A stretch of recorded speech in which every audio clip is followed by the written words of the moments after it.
All right, welcome to The Explainer. Today, we are cracking open one of history's biggest cold cases, the story of the Exodus. I mean, it's a foundational story for so many, right? But trying to pin down when it actually happened, well, that's a massive puzzle for historians and archaeologists. So, what's the big question here? Well, it's pretty straightforward. When did the Exodus actually happen? You'd think that would be simple, but it's one of those things where the more you dig, the more complicated it gets. And it's led to this huge debate among scholars, who have basically landed on two main theories.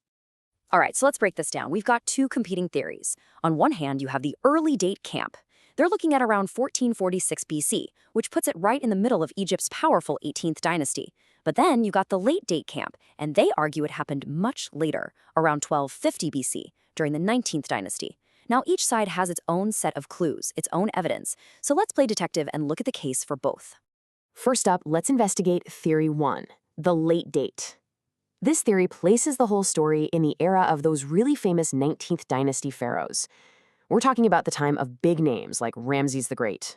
So, what's the evidence for this later date? Well, the biggest clue, honestly, comes straight from the text of Exodus itself. It says the Israelites were forced to build a city called Ramesses. That name is a huge pointer to a 19th dynasty pharaoh. But it's not just that. The archaeology seems to back it up too. You've got destruction layers in some Canaanite cities that date right to that 1250 to 1200 BC window. And what's more, surveys show there weren't really any settled towns in places like Moab or Edom before 1300 BC, which fits the timeline of the Israelites' journey.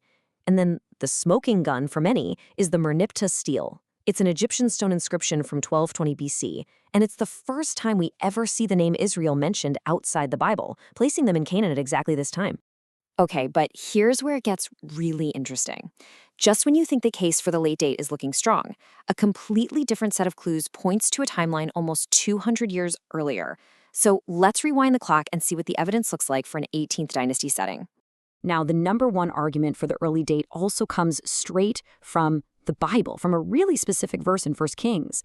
It says that King Solomon started building his famous temple 480 years after the Exodus. Okay, so let's do the math. We're pretty confident Solomon's fourth year as king was around 966 BC. You count back 480 years from that, and boom, you land right on 1446 BC. It's incredibly specific. And if you want a perfect example of why this whole thing is so tricky, just look at the debate over the city of Jericho. I mean, this is a mess, but a fascinating one. Back in the 1930s, an archaeologist named John Garstang found a destroyed city wall and dated it to around 1400 BC. A perfect fit for the early date. Case closed, right? Nope.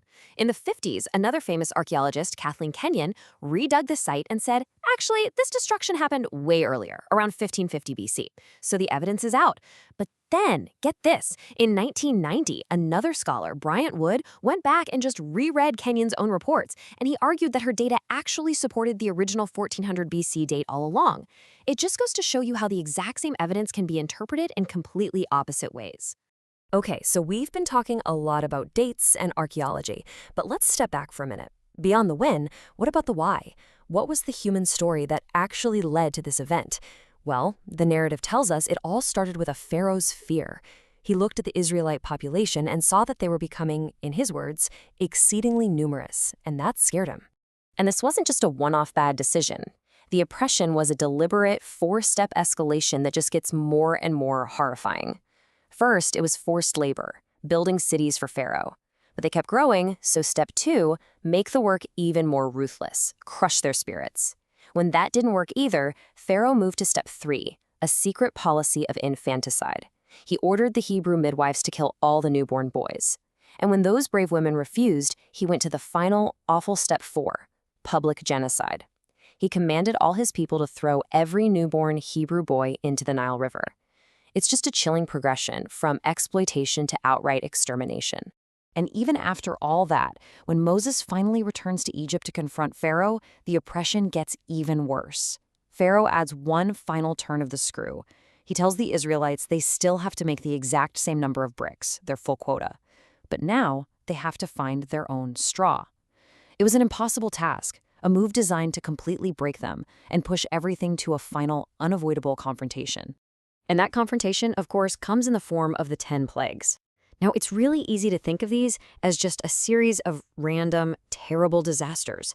But the way the story presents them is very different. They're not random at all. They're a direct and very structured answer to a single defiant question from Pharaoh.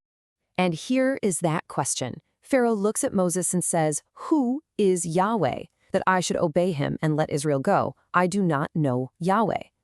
That challenge right there sets the stage for everything that's about to happen. The plagues are framed as the answer to that very question. Who is Yahweh? You know, it's interesting. The text itself doesn't usually call them plagues. The words it uses far more often are signs and wonders. And that little shift in language tells you everything about their purpose. A wonder gets your attention, right? But a sign points to something. It's meant to prove something. So these events weren't just about punishment. They were meant to be demonstrations, designed to show both the Egyptians and the Israelites exactly who Yahweh was and what his power looked like. And check this out, because this is where you can really see the deliberate design.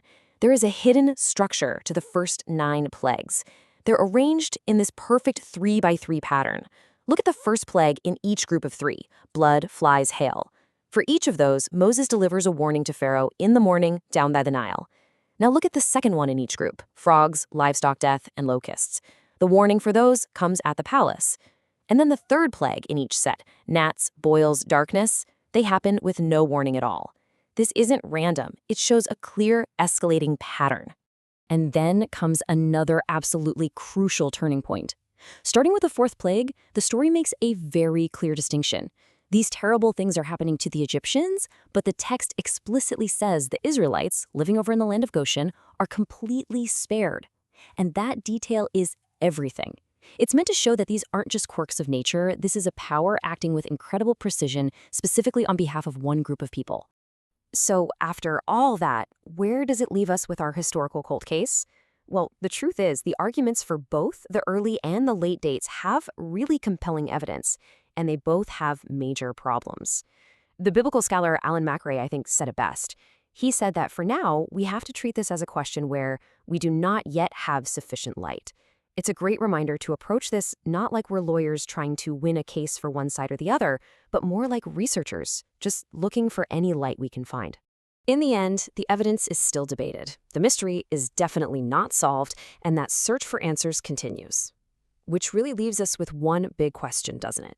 As we keep digging up the past, what new clue, what forgotten piece of pottery or untranslated text might be the thing that finally cracks this historical cold case? That's all for this explainer.